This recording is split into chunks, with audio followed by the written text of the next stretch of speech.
The ancient brick building loomed ahead of me as I stepped off the city bus, clutching my backpack straps like a lifeline.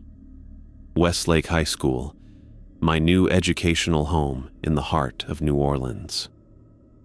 Mid-October wasn't exactly an ideal time to transfer schools, but Dad's job relocation hadn't given us much choice in the matter. I hesitated at the bottom of the worn stone steps, taking in the 3-story structure that seemed to belong more in a Gothic novel than in the present day. The building had character, as my mother would diplomatically say. Weathered red bricks, tall arched windows, and an ornate clock tower that hadn't worked in what looked like decades, judging by the permanently frozen hands. The smell hit me next. That distinct mixture of old books, floor polish, and something else I couldn't quite place. Something older. Damp, perhaps. I made my way through the heavy wooden doors into a lobby that hadn't been updated since at least the 1970s. My shoes squeaked against the polished hallway floor as I followed the signs to the administrative office. Every step I took across those wooden boards produced a protesting groan, as if the building itself resented my intrusion. The halls were lined with trophy cases and faded photos of graduating classes dating back nearly a century. Madison Rodriguez? The secretary looked up from her computer as I approached her desk. "We've been expecting you, honey. Welcome to Westlake." The morning passed in a blur of introductions, confused wandering through unfamiliar hallways, and trying to look like I knew what I was doing. The usual new kid routine. By the time lunch rolled around, my brain felt stuffed with new information, locker combinations, teacher names, and the complex geography of a building that seemed designed by someone with a twisted sense of humor. Hallways that should have connected didn't. Staircases appeared where you least expected them, and room numbers followed no logical sequence I could discern. I walked toward what I hoped was the cafeteria, following the increasing volume of teenage voices. The hallway stretched ahead of me, lined with dented lockers and framed black and white photographs. As I turned the corner, I stopped abruptly. A boy stood at the far end of the corridor. He wasn't moving, just standing there, facing away from me. Something about him seemed off, though I couldn't immediately place what. His posture was too rigid, too formal. And his clothes... I squinted, trying to make out the details. He wore some kind of uniform, navy blue with brass buttons down the front and along the cuffs. It looked like something from an old military academy or a private school from decades ago. Definitely not what the other kids at Westlake were wearing. "Hey!" I called out, my voice echoing slightly in the empty hallway. The boy didn't respond, didn't move, didn't give any indication he'd heard me. I took a few steps closer, my footsteps loud against the wooden floor. "Excuse me? Do you know where the cafeteria is?" He started to turn, slowly, too slowly. I caught just a glimpse of his profile, pale skin, dark hair, and then I blinked. He was gone. I stood frozen, staring at the empty space where the boy had been just a second before. People don't just disappear. I looked around wildly, checking doorways and alcoves, but the hallway remained empty except for me. A chill ran through my body despite the stuffy air. I must have imagined it. Or maybe he ducked into a classroom while I blinked. That had to be it. I hurried toward the sound of clattering trays and teenage chatter, eager to rejoin civilization and shake off the weird feeling that had settled over me. The cafeteria was packed with students, their conversations creating a wall of sound that somehow made me feel more alone than the quiet hallway had. I got in line, grabbed a tray of something the lunch lady assured me was jambalaya, and scanned the room for an empty seat. The familiar anxiety of lunchtime as the new kid washed over me. Where to sit? Who might be welcoming? Who might be annoyed by my presence? "You can sit here if you want." I turned to find a girl with blonde hair pulled back in a practical ponytail, gesturing to the empty chair across from her. She wore a simple blue hoodie and had alert eyes that seemed to be constantly scanning the room. "Thanks," I said, sliding into the seat. I'm Madison Rodriguez, first day. Marcy Johnson, she replied with a small smile that didn't quite reach her eyes. Welcome to the swamp. The swamp? That's what we call this place. Old, damp, and full of things that might bite you. She laughed, but there was something tight about it. How's your first day going? I pushed the jambalaya around my plate. Fine, I guess. Still trying to figure out where everything is. This building makes no sense. Yeah, it takes a while to learn your way around. The West Wing is especially tricky.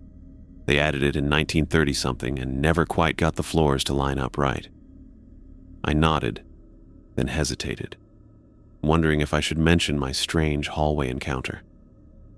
The rational part of my brain said I'd just seen a student duck into a room, but something about it felt wrong. Hey, is there some kind of special program here? Like students who wear uniforms? I asked as casually as I could manage. Marcy paused, her fork halfway to her mouth. Uniforms? What kind of uniforms? I saw a boy in the hallway wearing this old-fashioned Navy uniform with brass buttons. Looked like something from an old movie. The change in Marcy's expression was immediate and alarming. All the color drained from her face, and her eyes widened with what looked unmistakably like fear. Where? She asked, her voice dropping to just above a whisper. Where exactly did you see him? In the east hallway, near the row of black and white photos. Why? What's wrong? Marcy's hand shot across the table and grabbed my wrist, her fingers digging in with surprising strength. Did he see you? Did he look at you directly? No, I don't think so. He started to turn around, but then he was just gone. I blinked and he vanished. I tried to laugh it off. I probably just didn't see which room he went into. Marcy wasn't laughing. Her grip on my wrist tightened painfully. Listen to me, she said, her voice urgent and low. This is important. There are things about this school you need to know. She released my wrist and began digging through her backpack, eventually pulling out a folded, crumpled piece of notebook paper. She smoothed it out with trembling hands, then pushed it across the table toward me. You need to memorize these. Right now. And never, ever break them. I stared down at the paper. Written in neat handwriting was a numbered list. 1. If you see a student wearing a uniform that doesn't match the current dress code, do not approach them or acknowledge their presence. 2. If you hear crying in any of the bathrooms, do not enter. Use the facilities on another floor. 3. If you hear footsteps behind you in an empty hallway, do not turn around more than once. Walk directly to a populated area. 4. If someone you don't recognize asks you to follow them anywhere, refuse and find a teacher immediately. 5. Never remain in the building alone between 3:14 and 3:16 p.m. 6. If a teacher you don't know approaches you after school hours, do not go with them regardless of what they say. I looked up at Marcy, waiting for the punchline. Is this some kind of new kid hazing thing? I wish it was. She leaned forward, her voice dropping even lower. I'm dead serious, Madison. This isn't a joke. These rules could save your life. I stared at her, trying to decide if she was messing with me or genuinely disturbed. The intensity in her eyes made me uncomfortable. I started to fold the paper to put it away. I don't understand. What are these rules even for? Why would I need? The words died in my throat as a sudden coldness settled over me. The cafeteria noise seemed to dim, as if someone had turned down the volume. The hairs on my arms stood up. Someone, was standing directly behind me. I turned slowly in my seat, a strange reluctance making my movements sluggish. The boy in the Navy uniform stood there, close enough that I could have reached out and touched him. His skin was unnaturally pale, almost bluish, and his dark eyes seemed to contain no light at all, just empty pools that stared directly into mine. His uniform, which I now saw clearly was indeed old-fashioned, with tarnished brass buttons and a style that hadn't been worn by students in at least 60 or 70 years.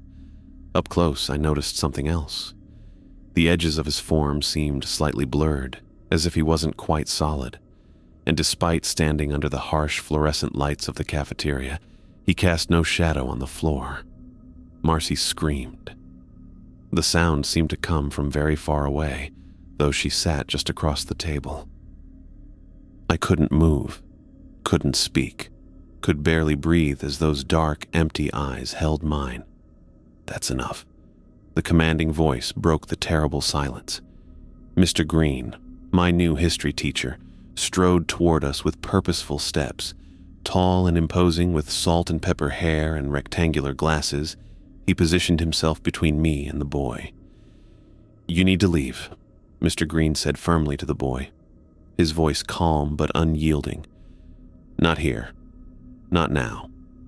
The boy's gaze shifted from me to Mr. Green. For a moment, nothing happened. Then, like smoke dispersing in a gentle breeze, the boy's form began to blur and fade until there was nothing there at all. I sat frozen, staring at the empty space where the boy had been, trying to make sense of what I'd just witnessed.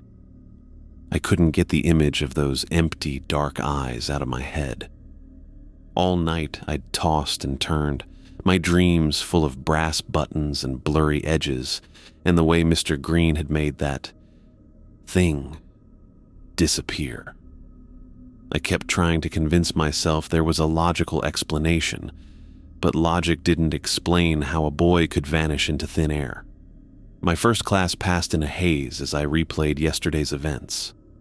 The list Marcy had given me sat folded in my pocket. I'd read it at least 20 times since yesterday, wondering if my new classmate was playing an elaborate prank or if Westlake High School was actually... No, I couldn't even think the word. Ghost stories were for campfires and sleepovers, not real life. As I gathered my books for second period English, I realized I needed to use the bathroom. The closest one was on the second floor, just around the corner from my classroom. I headed that way, still distracted by thoughts of Navy uniforms and rules written on crumpled notebook paper. I was reaching for the bathroom door handle when I heard it. Soft at first, then growing louder. The unmistakable sound of a child crying. Not a teenager, but a young child, maybe 5 or 6 years old. My hand froze mid-reach. Rule number 2 from Marcy's list flashed in my mind. If you hear crying in any of the bathrooms, do not enter. Use the facilities on another floor. I backed away from the door, my skin prickling with goosebumps. The crying intensified, becoming more desperate, heart-wrenching sobs that made my chest tighten. It sounded so real, so pained. "Hello?" I called out, immediately regretting it. "Is someone hurt in there?" The crying stopped abruptly. Complete silence followed for 3 long seconds. Then came a small voice, high-pitched and wavering. "Help me, please help me." Every instinct told me to push open the door and help whoever was inside. But the image of the boy with no shadow flashed in my mind. I took another step back, then another. "I can get a teacher for you," I offered, my voice shaking. The crying resumed, louder this time, transforming into a wail that didn't sound entirely human. There was something off about it. Too rhythmic, too calculated. It rose and fell in a pattern that made my skin crawl. "Please," the voice begged. "I'm all alone." I turned and walked away, each step harder than the last. The crying followed me down the hallway, somehow getting louder even as I put more distance between myself and the bathroom. I picked up my pace until I was practically jogging toward the stairwell. I used the bathroom on the first floor instead. It was completely empty and silent. When I returned to class, I couldn't focus on anything the teacher said. All I could think about was that small, pleading voice, and how wrong it had felt. What would have happened if I'd opened that door? 3 hours later, I'd mostly convinced myself I'd overreacted. Maybe there really had been a lost child, or perhaps an upset student. The weird acoustics of the old building could explain why the voice sounded strange. I was letting Marcy's rules and yesterday's bizarre encounter mess with my head. I headed to lunch, ready to find Marcy and demand better explanations. The hallway leading to the cafeteria was empty, most students already inside eating. My footsteps echoed against the wooden floor as I walked, creating that hollow sound unique to old buildings. Then I heard it, another set of footsteps behind me. I turned, expecting to see another student or teacher. The hallway stretched empty behind me. But the footsteps continued. Step, step, step. I stood frozen, listening. The steps were slow, deliberate, and getting closer. Rule number 3. If you hear footsteps behind you in an empty hallway, do not turn around more than once. Walk directly to a populated area. I had already turned once. The rule said not to turn more than once. Why would that matter? What would happen if I turned again? The footsteps quickened their pace, growing louder, closer. I couldn't help myself. I spun around again. Nothing was there, but the footsteps kept coming. They sounded heavier now, with a strange dragging quality, like someone pulling an injured leg. Fear shot through me like an electric current. I broke into a run, heading straight for the cafeteria doors. The footsteps matched my pace, breaking into a run as well, faster and faster, closing the gap between us. Something cold brushed against the back of my neck. I slammed through the cafeteria doors, nearly tripping over my own feet. The noise and warmth of the crowded room hit me like a wall. Dozens of students sat eating and talking, completely normal, completely oblivious. The footsteps had stopped. I stood just inside the entrance, breathing hard, my hands shaking. No one seemed to notice my panic. I glanced back at the doors, half expecting to see someone, or something, burst through after me. "You all right, honey?" I turned to find Mrs. Lottie Howard watching me from behind the lunch counter. She was a heavy-set older woman with warm brown skin and observant eyes. She wore the standard cafeteria uniform with a colorful cardigan over it. I hadn't spoken with her before, but I recognized her from yesterday's lunch service. Something in her expression told me she understood exactly what had happened. My voice cracked. I heard footsteps behind me, but no one was there. Without a word, Mrs. Lottie lifted the counter divider and walked out into the cafeteria. She moved with surprising grace for her size, coming to stand beside me. She positioned herself between me and the hallway doors. "You stay right here with me for a minute, child," she said, her voice gentle but firm. She began to hum, so softly I could barely hear it at first. It was an old spiritual song, one I vaguely recognized but couldn't name. As she hummed, her eyes remained fixed on the cafeteria doors, watching and waiting. The temperature near the doors seemed to drop. I could see my breath forming small clouds in the air, though no one else in the cafeteria appeared to notice anything unusual. Mrs. Lottie's humming grew slightly louder, her rich voice carrying power in each note. The melody felt ancient and somehow protective, like a shield being woven from sound. We stood that way for nearly a minute, her humming and watching, me trying not to fall apart from fear. Then, as suddenly as it had begun, the cold spot near the doors disappeared. Mrs. Lottie's shoulders relaxed slightly, and she ended her song. "It's gone now," she said simply, turning to look at me. "You remembered the rules, that's good. But you turned around more than once, didn't you?" I nodded, embarrassed and confused. "How did you know? And what was that?" Mrs. Lottie patted my arm. "There are things in this school that don't follow the same rules we do. Some are just lost. Others are more persistent." She looked me directly in the eyes. "You're safe to go now, but always remember those rules, Madison. They're not suggestions, they're survival." She gave my shoulder a gentle squeeze before returning to her position behind the lunch counter, leaving me standing alone with more questions than answers, but somehow knowing I'd just been protected from something I couldn't begin to understand. That same afternoon, I tried to focus on schoolwork to distract myself from what had happened with Mrs. Lottie in the cafeteria. Between the boy in the uniform yesterday, the crying in the bathroom, the invisible footsteps, and Mrs. Lottie's protective humming, I felt like I'd stumbled into some kind of waking nightmare.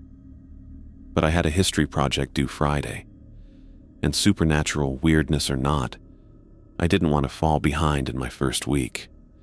The library seemed like the safest place to hide out for a while.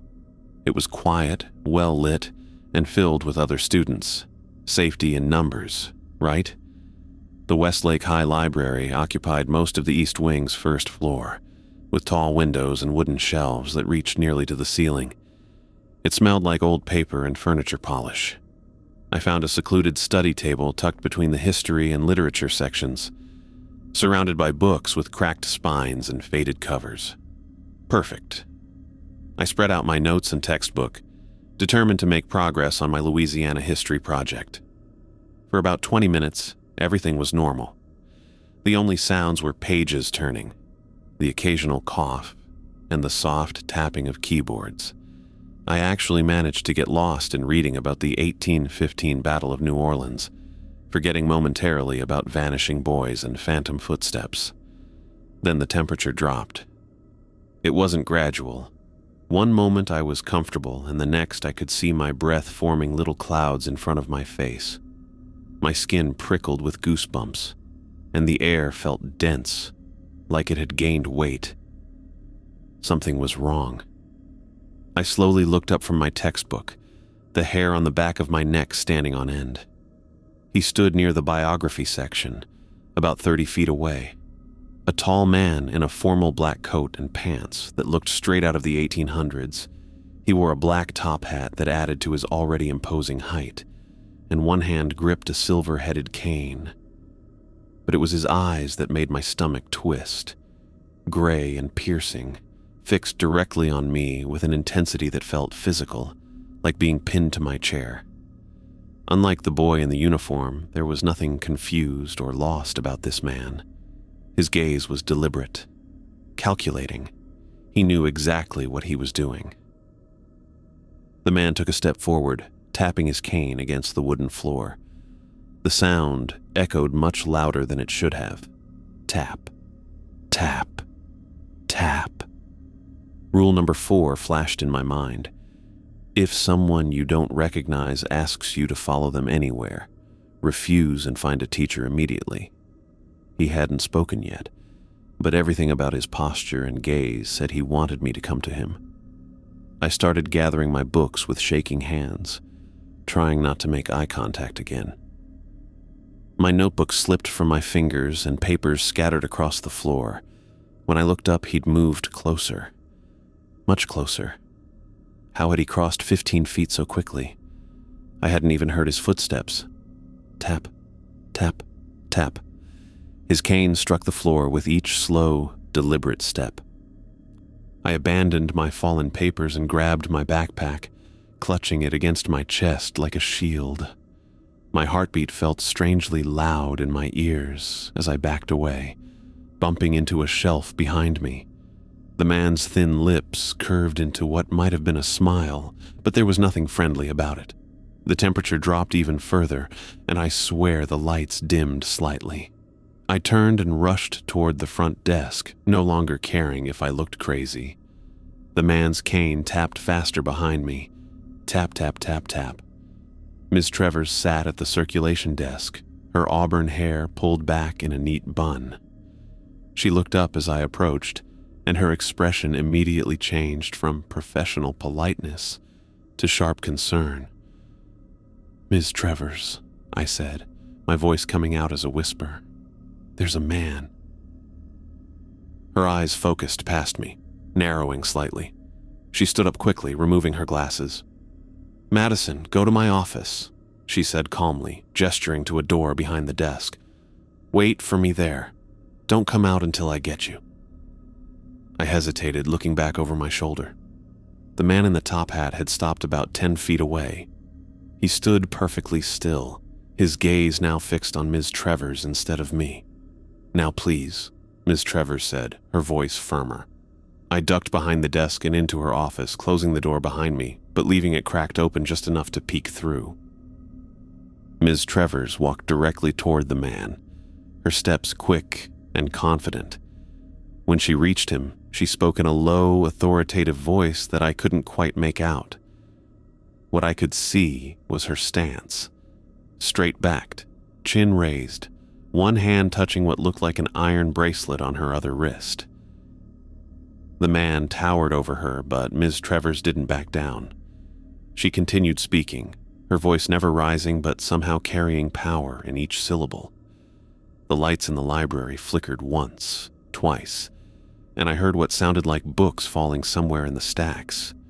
I wanted to see more, but a strange haze seemed to fill the space between them, making it hard to focus. I closed the door fully and waited, counting the seconds in my head, trying to calm down. The office was small but neat, with a desk covered in papers and a small bookshelf packed with texts that looked far older than the ones in the main library. I noticed small objects placed strategically around the room, an iron horseshoe above the door, a small dish of what looked like salt on the windowsill, and several strange symbols drawn on pieces of paper and pinned to a corkboard. After what felt like hours, but was probably only 5 minutes, the door opened. Ms. Travers entered alone, adjusting her cardigan and looking slightly tired, but otherwise normal. "He's gone now," she said simply, as if she'd just asked a rowdy student to quiet down. "You can come back out." I followed her into the main library area. The chill in the air had disappeared completely, and the man in the top hat was nowhere to be seen. Other students continued working, apparently unaware of what had happened. Was that... I hesitated, not knowing how to finish the question. "Some visitors aren't welcome in my library," Ms. Travers said, reaching into her pocket, "especially ones who don't follow the rules of common courtesy." She pulled out a small object and pressed it into my palm. It was a simple bracelet made of twisted iron wire with a small cloth pouch attached. "This contains iron filings and salt," she explained quietly. "Keep it with you, especially in the older parts of the building." I stared at the makeshift charm, then back at Ms. Travers. What did he want? Ms. Travers glanced around to make sure no one was listening. Some of them just want attention, others want something more. She adjusted her glasses.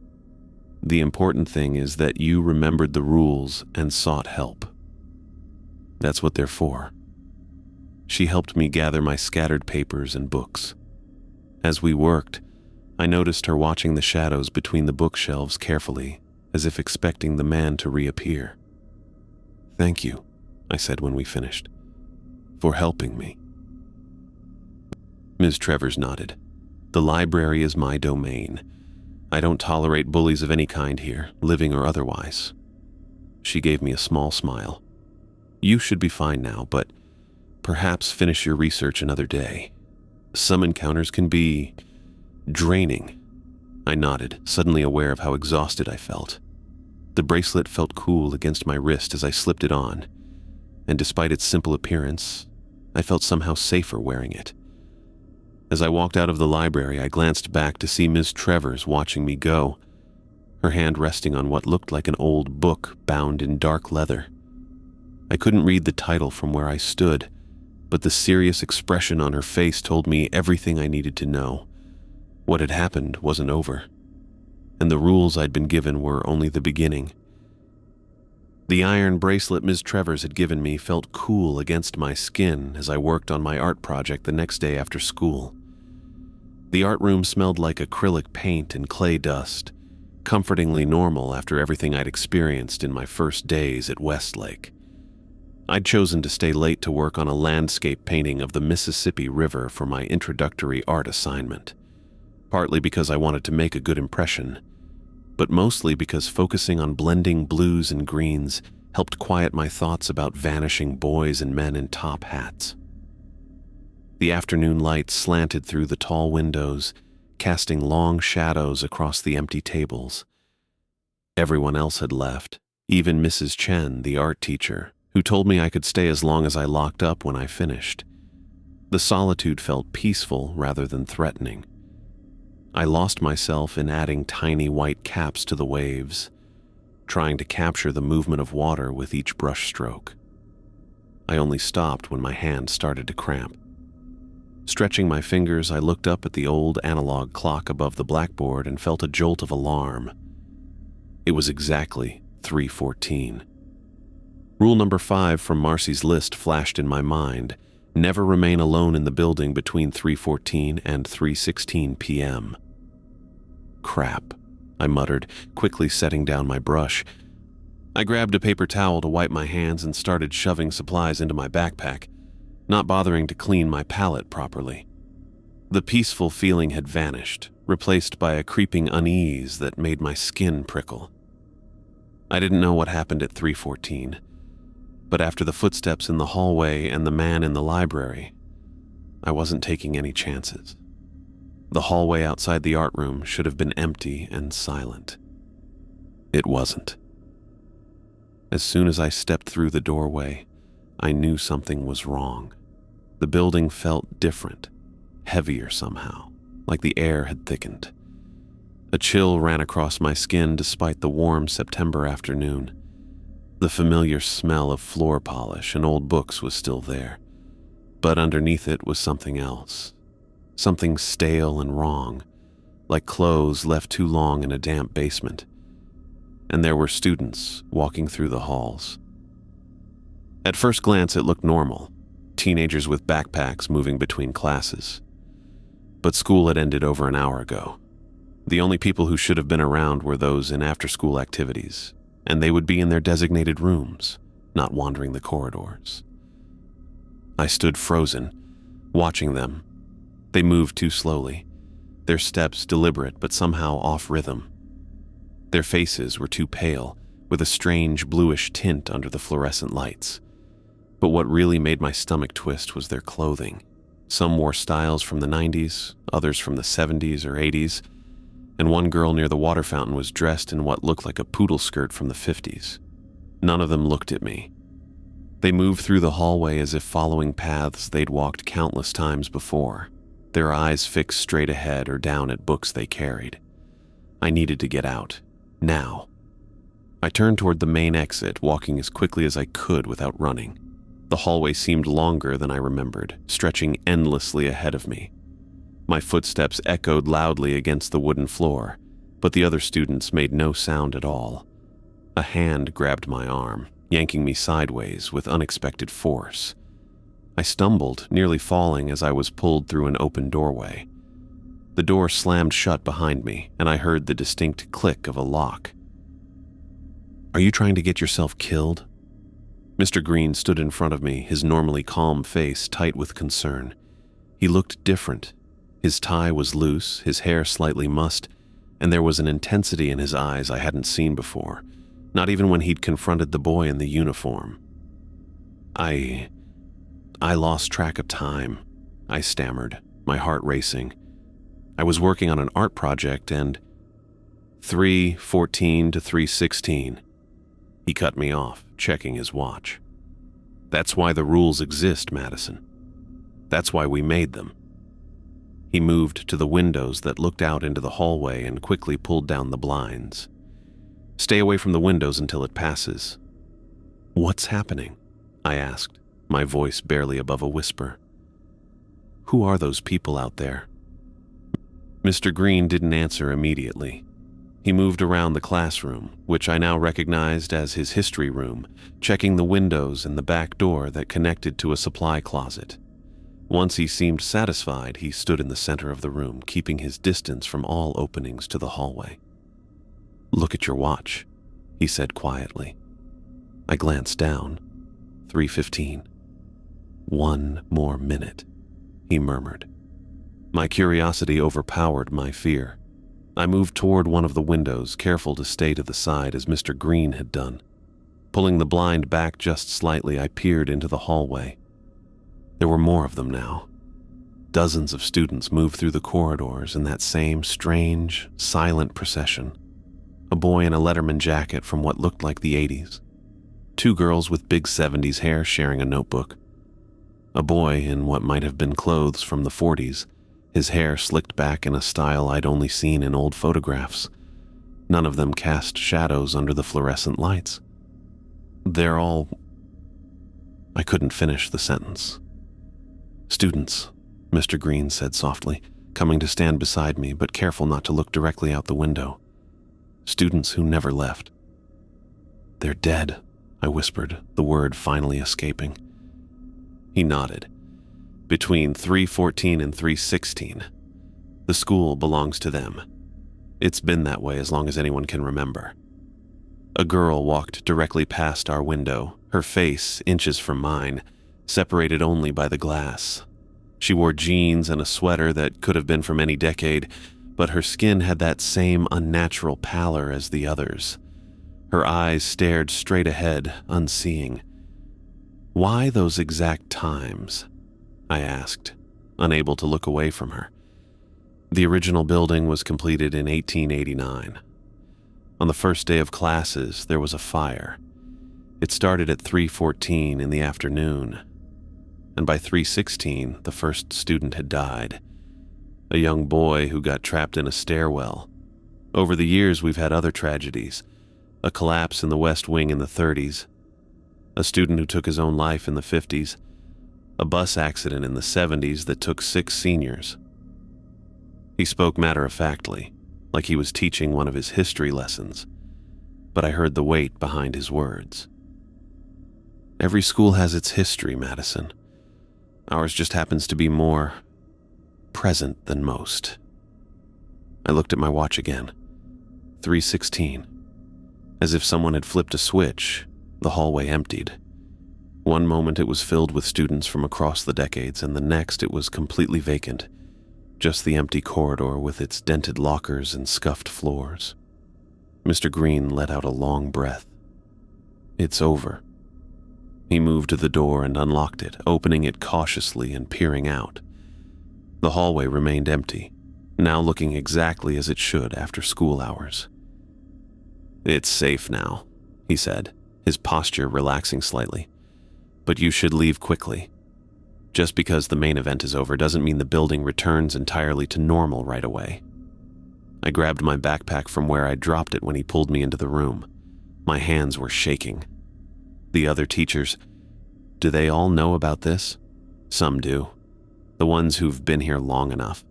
The ones who've seen things they can't explain away." He adjusted his glasses, his professional demeanor returning. "We look out for the students, the living ones, as best we can. That's why the rules exist. Not to scare you, but to protect you." I stepped into the hallway, half expecting to see traces of the ghostly students, but there was nothing, not even a feeling of cold or wrongness anymore. "They don't mean harm, most of them," Mr. Green said quietly as he followed me out.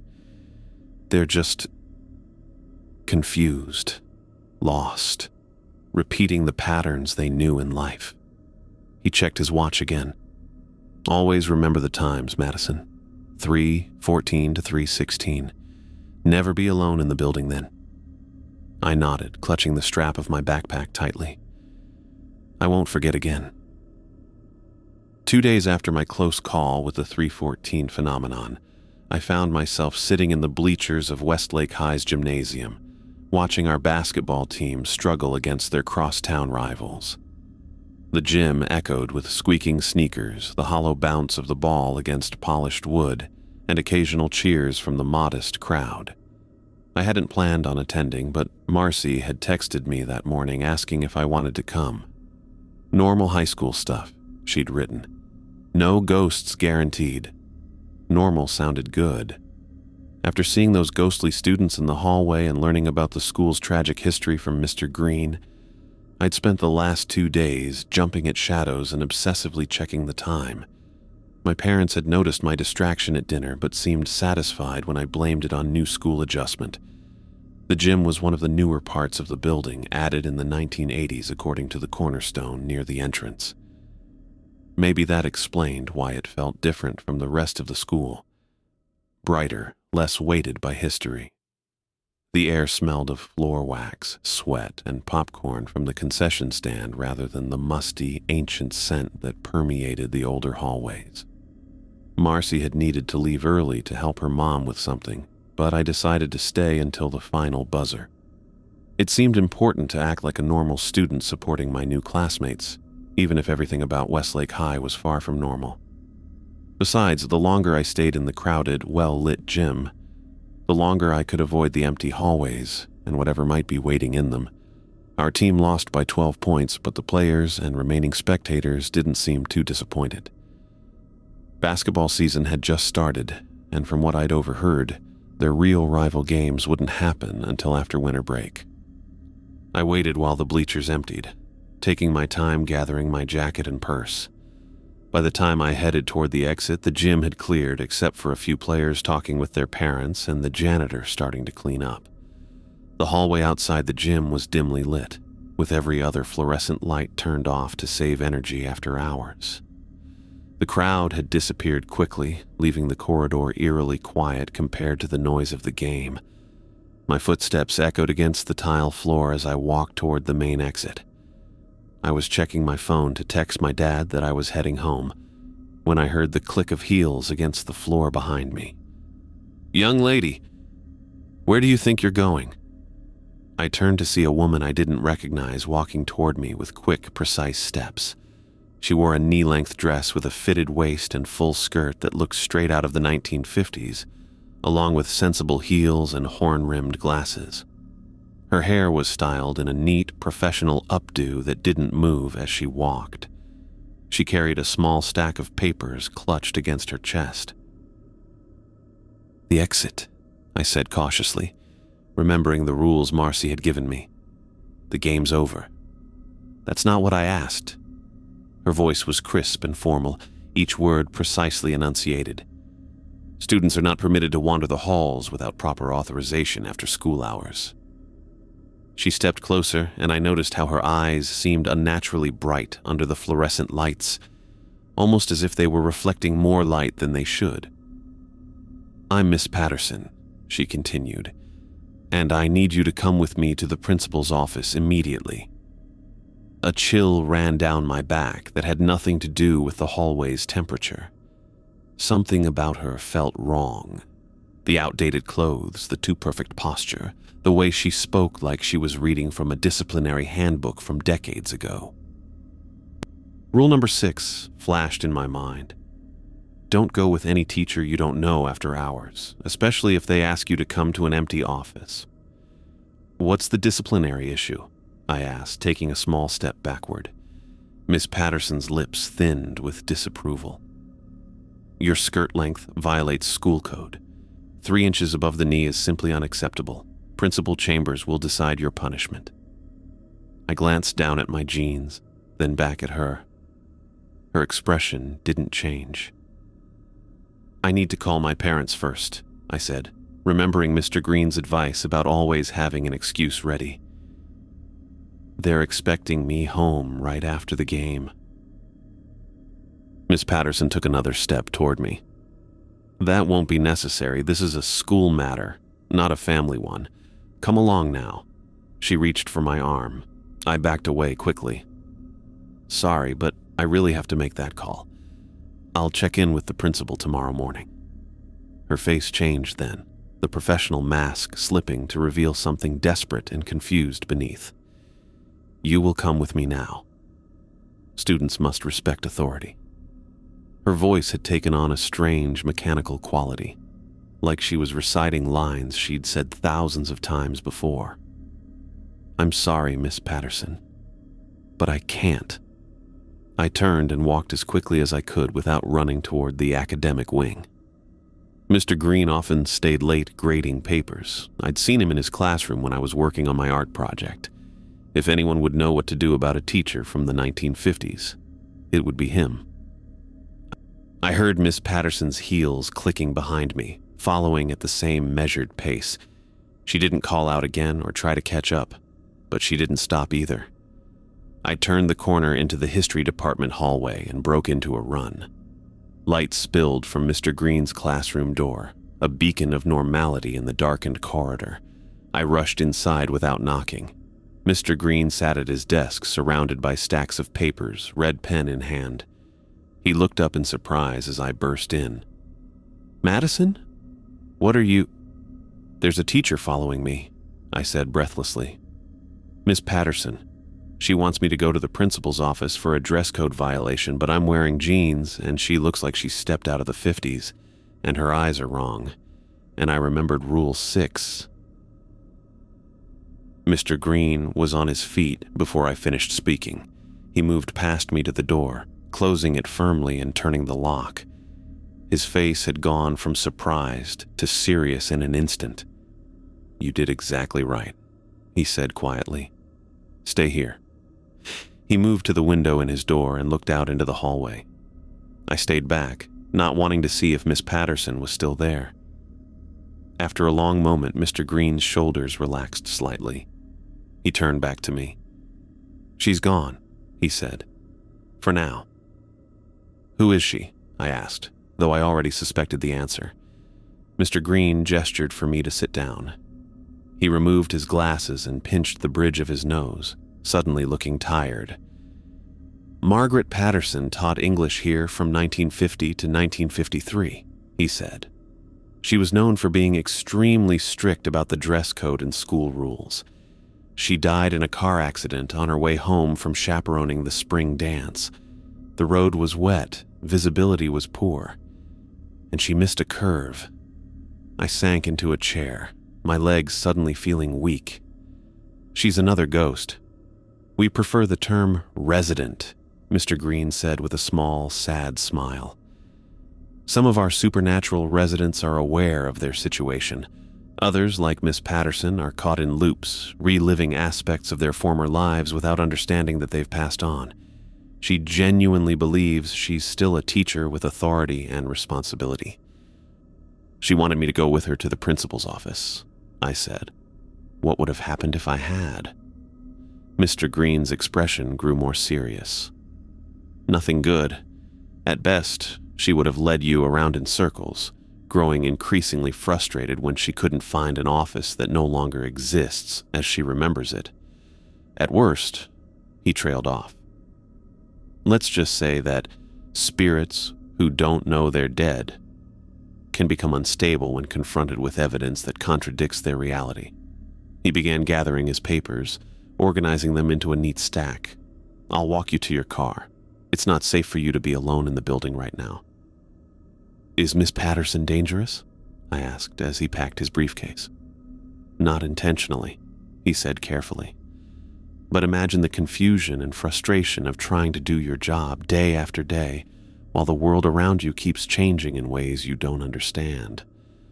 People ignore you, rooms aren't where they should be, and nothing makes sense anymore."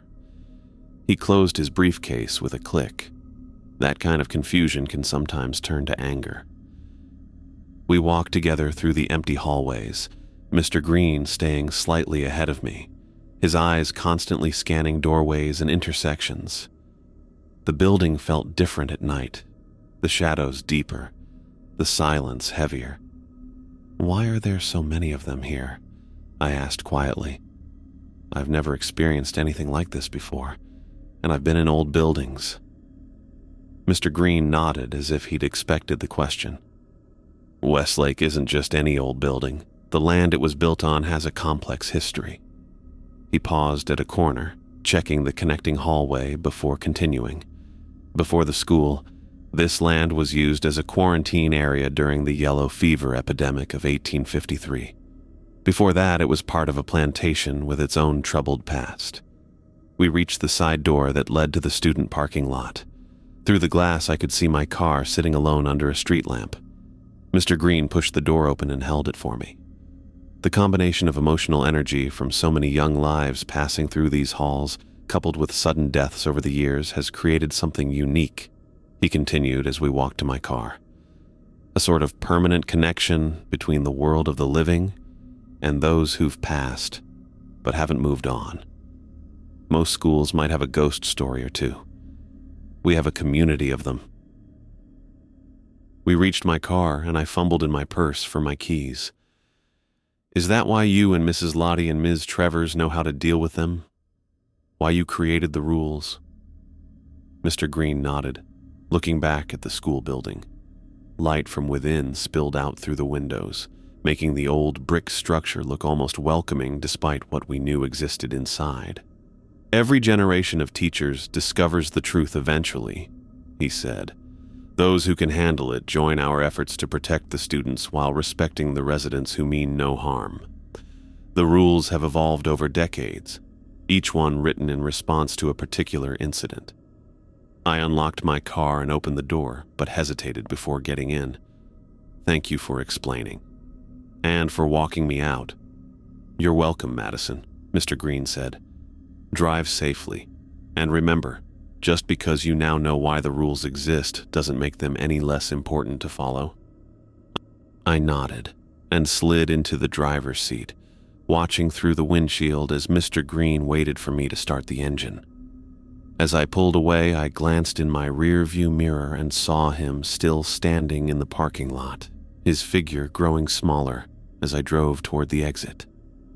The encounter with Miss Patterson had been frightening, but it was also the first time I'd met a spirit who wasn't immediately threatening, just confused and stuck in routines from a life that had ended long ago.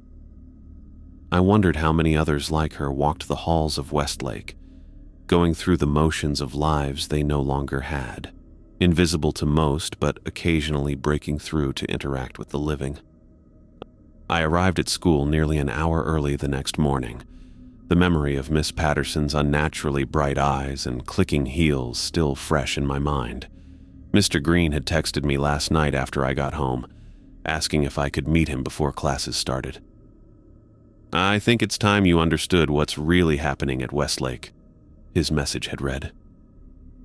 The morning air was cool as I walked from the parking lot to the main entrance. Most of the spaces remained empty this early, with only a handful of teachers' cars scattered across the asphalt. The school looked almost peaceful in the soft morning light, its brick exterior and arched windows giving no hint of the supernatural residents that walked its halls.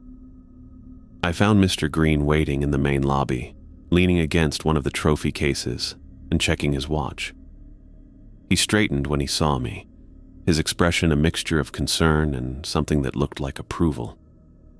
Thanks for coming early, he said, his voice echoing slightly in the empty space. Did you have any more encounters after I walked you to your car last night? No, I said. Just weird dreams about Miss Patterson chasing me through hallways that kept changing. He nodded as if this was an expected response. Your mind processing what happened. That's normal. He gestured for me to follow him. Come with me. There are some people I'd like you to meet. We walked past the administrative office where I'd first checked in on my arrival at Westlake. Mr. Green led me down a short corridor I hadn't noticed before, tucked behind the main reception area. At the end was an unmarked door that looked like it might lead to a supply closet. This used to be the original principal's office back when the school first opened, Mr. Green explained as he pulled out a key. Now it serves a different purpose. The door swung open to reveal a room that definitely wasn't being used for storage. It was roughly the size of a classroom but felt cozier, with a large round table at its center surrounded by mismatched chairs. Bookshelves lined the walls, crammed with old volumes, folders, and what looked like journals. A large corkboard covered one wall, pinned with maps of the school from different eras, newspaper clippings, and photographs. In the corner stood an old-fashioned filing cabinet with each drawer labeled by decade, starting with 1880-1900. Around the table sat several people who looked up when we entered. Marcy was there, which surprised me even though it probably shouldn't have. She gave me a small wave. Mrs. Lottie sat beside her, her cafeteria uniform replaced by a flowing purple blouse and jeans that made her look younger somehow. Miss Trevors occupied another chair, her auburn hair loose around her shoulders instead of in its usual tight bun. 3 other teachers I recognized but didn't know well completed the group, Mr. Abernathy, the elderly chemistry teacher who walked with a slight limp. Ms. Winters, who taught advanced math and always wore colorful scarves, and Coach Dillard, the young track coach who had started at Westlake the previous year. "Welcome to what we call the preservation room," Mr. Green said, closing the door behind us, though preservation might not be the right word for what we do. "More like containment and protection," Ms. Travers added, gesturing to an empty chair. "Have a seat, Madison." I sat down between Marcy and Mr. Green, feeling suddenly self-conscious with so many eyes on me. "So, this is some kind of secret society?" Mrs. Lottie laughed, the sound warm and genuine. "Child, we're just a group of people trying to keep students safe while respecting those who came before." "And sometimes after," Coach Dillard added with a wry smile. Mr. Green cleared his throat. "Madison, what you've experienced since arriving at Westlake isn't random. The boy in the uniform, the crying in the bathroom, the footsteps, Miss Patterson, they're all part of what makes this school unique." "Haunted," I said. "We prefer not to use that term." Ms. Winters spoke up, adjusting one of her colorful scarves. "It has certain negative connotations." Mr. Green nodded. "We've found that thinking of our supernatural residents as haunts or ghosts makes it harder to coexist with them peacefully. The truth is more complicated."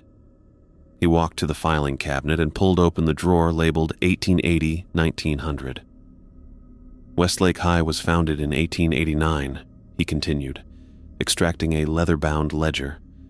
"The original building was much smaller than what stands today, just the central section and the east wing. From the very beginning, there were reports of unusual occurrences."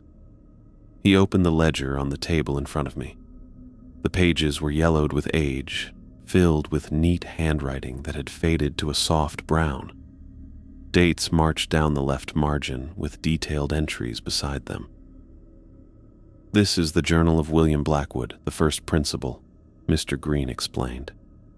He began documenting strange events within weeks of the school opening. Cold spots in certain classrooms, items moving when no one was present, students reporting seeing people in the hallways who weren't really there. I skimmed the entry he pointed to, dated October 23, 1889. Student M. Holloway reports seeing a man in outdated clothing near the east stairwell, described him as wearing old-fashioned farmer's clothes and having sad eyes. The land where the school now stands was once part of the Whitlock plantation. Could this be a former worker? Must investigate further. Then came the fire. Mr. Green continued, turning several pages. January 16, 1890. Started in the chemistry laboratory at exactly 3:14 in the afternoon. By 3:16, the first casualty had been confirmed. A 12-year-old boy named Thomas Willingham who got trapped in the east stairwell. The writing on this page was hurried and blotched in places, as if written with a shaking hand. God help us. Young Thomas could not be saved. The smoke was too thick, the flames too hot. By the time we reached the stairwell, it was too late. His poor mother arrived as they were carrying him out. I shall never forget her cries. A chill ran through me as I remembered the boy in the Navy uniform. Is Thomas the boy I saw? The one in the uniform? Yes, Mr. Green said quietly, though he doesn't remember his name anymore, or how he died. He just knows this is his school and he's supposed to be here. But why did he approach me specifically? I asked. Marcy spoke up for the first time. Some of them are drawn to people who can see them clearly. Not everyone can, you know. Most students and teachers go through their entire time at Westlake without noticing anything more than occasional cold spots or weird noises. You can see them, I said. It wasn't a question. She nodded. Since my first week here last year, that's when Mr. Green found me hiding in the bathroom after I'd seen Miss Patterson trying to give detention to an empty classroom. Mr. Green placed a hand on my shoulder. Those who can perceive our supernatural residents clearly are rare, Madison, and valuable to what we do here. Which is what, exactly? I asked, looking around at the group.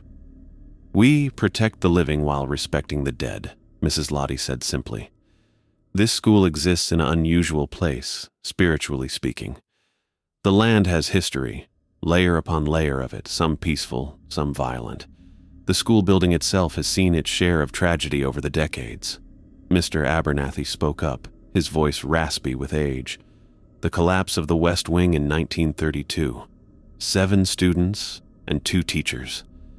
The chemical leak in my lab in 1968. The bus accident in 79. And individual tragedies too, Ms. Trevors added.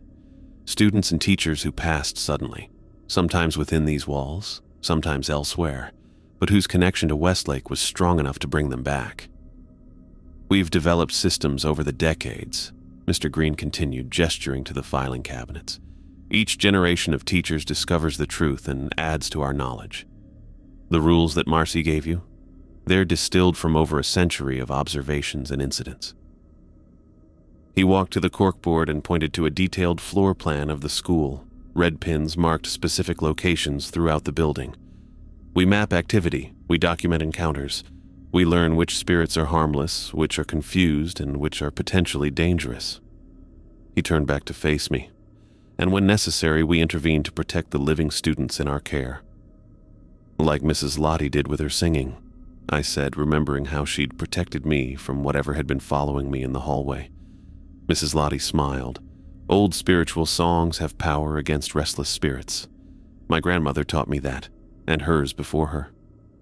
And Miss Trevors with the man in the top hat, I added. Ms. Trevors touched the iron bracelet on her wrist. Iron, salt, and a few words passed down through the library's special collection. Some of our methods are quite old, but effective, Coach Dillard added, though we're always looking to improve our response protocols. Mr. Green returned to his seat beside me. Madison, I'm telling you all this because you've demonstrated both the ability to perceive our supernatural residents and the good judgment to follow the protective rules. We could use someone like you in our network. I blinked, surprised. You want me to join your ghost hunting group? Spirit Preservation and Protection Coalition, Ms. Winters corrected with a small smile. We're not hunters. We're more like moderators, helping the living and the dead coexist in the same space without harm coming to either. Most of our residents aren't malevolent, Mr. Green explained. Thomas, the boy in the uniform, is just confused and lonely. Miss Patterson is stuck in her routines, unable to move on. They don't mean harm, though they can cause it unintentionally. And the dangerous ones? I asked. Like the man in the top hat. The mood in the room shifted subtly. Mr. Green and Ms. Trevors exchanged glances. Some spirits do mean harm, Ms. Trevors said carefully. Or at least they feed on fear in ways that can be dangerous to the living. Those are the ones we work most actively to contain and, when possible, help find peace so they can move on. What would I have to do? I asked. If I joined, I mean. Keep your eyes open, Mr. Green said. Report any new or unusual activity. Help new students understand the importance of the rules without scaring them unnecessarily. Occasionally assist with specific protective measures when we need extra hands. Like I do, Marcy added. It's not that different from what you've already been doing, just more organized. You don't have to decide right away, Mrs. Lottie said, her voice gentle. We understand this is a lot to take in. You can also choose to simply continue following the rules as a regular student, knowing what you now know. A movement in the doorway caught my attention. I turned to see the boy in the Navy uniform, Thomas, standing just inside the room. His form was less solid than when I'd seen him in the cafeteria, more like smoke shaped into a human figure. His eyes, those dark, empty pools, looked different now. Not threatening, but sad. Deeply sad, with a loneliness that made my chest ache. The adults followed my gaze, and Mr. Green stood slowly. It's all right, Thomas, he said softly. Madison is with us. She's safe." The boy's eyes fixed on me, but there was no cold sensation this time, no feeling of being frozen in place. He looked young, just a kid who died too soon and didn't understand what had happened to him. Thomas nodded once, a small formal gesture, and then his form became less distinct, fading like morning mist until he was gone. "He's been watching out for you," Ms. Trevors said, in his own way. "But he terrified me in the cafeteria," I said, confused. "He doesn't always know how to communicate," Mr. Green explained. "And sometimes when spirits try to warn the living about danger, it comes across as threatening because they're agitated." "Warning me about what?" I asked. The teachers exchanged glances again. "We believe he sensed something was taking an interest in you," Mr. Green said carefully. "Perhaps the entity you encountered in the library. Thomas has been at Westlake longer than any other resident. He seems to have developed a sort of protective instinct toward students he perceives as vulnerable." I thought about that for a moment, trying to reconcile the frightening figure in the cafeteria with the sad boy I'd just seen. It was hard to imagine him trying to protect me, but it made a strange kind of sense. "So the school isn't haunted in the way people usually think," I said slowly. "It's more like a community, living and dead sharing the same space." "Exactly," Mr. Green said, looking pleased. "Most of our supernatural residents are just lost souls who need guidance and boundaries. Not so different from our living students, really." That made me smile despite myself. "So, if I join your group, I'd be helping both the living and the dead?" "That's one way to look at it," Mrs. Lottie said warmly. I took a deep breath, looking around at the room with its century of records, at the teachers who had taken on this extraordinary additional responsibility, at Marcy who had faced this same choice last year. "I'll do it," I said. "I want to help." The relief on Mr. Green's face was obvious. "Thank you, Madison. We could use another set of eyes, especially ones that see as clearly as yours do." "Welcome to the team," Marcy said, bumping her shoulder against mine. "Trust me, school gets a lot more interesting when you're part of the Spirit Squad." "We do not call ourselves that," Ms. Winters said with a sigh that suggested this wasn't the first time she'd had to make this correction. "Not officially," Marcy whispered to me with a grin. Mr. Green stood and walked to a cabinet in the corner. "There are a few things you should have," he said, opening the drawer and retrieving several items. He placed them on the table in front of me, a small notebook with a black cover, a silver pin shaped like a shield, and what looked like an old-fashioned skeleton key. "The notebook is for recording any encounters or observations," he explained. "The pin is both a symbol that identifies you to other members of our group and contains a small amount of protective iron. And the key..." He paused. "The key will open any door in Westlake, including this room. Keep it with you at all times." I picked up the key, feeling its weight. It looked ancient, the metal worn smooth in places from countless hands. "Thank you," I said, though the words felt inadequate for the trust they were placing in me. "The first bell will ring soon," Mr. Green said, checking his watch. "We should all get to our regular positions. Madison, we meet here every Wednesday after school. Feel free to come to any of us with questions before then." As the group began to disperse, gathering their things and heading toward the door, I remained seated for a moment, looking around at the room that contained so much history, both of the school and its supernatural residents. I had come to Westlake expecting normal high school challenges, making friends, keeping up with classes, finding my place in a new environment. Instead, I'd found myself in the middle of something I never could have imagined. But for the first time since seeing Thomas in the hallway on my first day, I didn't feel afraid. Confused, yes. Overwhelmed, definitely. But the fear had been replaced by something else. A sense of purpose, maybe. Or belonging. I wasn't just the new kid anymore. I was part of something important. Something that mattered. I slipped the key into my pocket, pinned the silver shield to the inside of my jacket where it wouldn't be obvious, and tucked the notebook into my backpack. Whatever happened next, I wouldn't be facing it alone.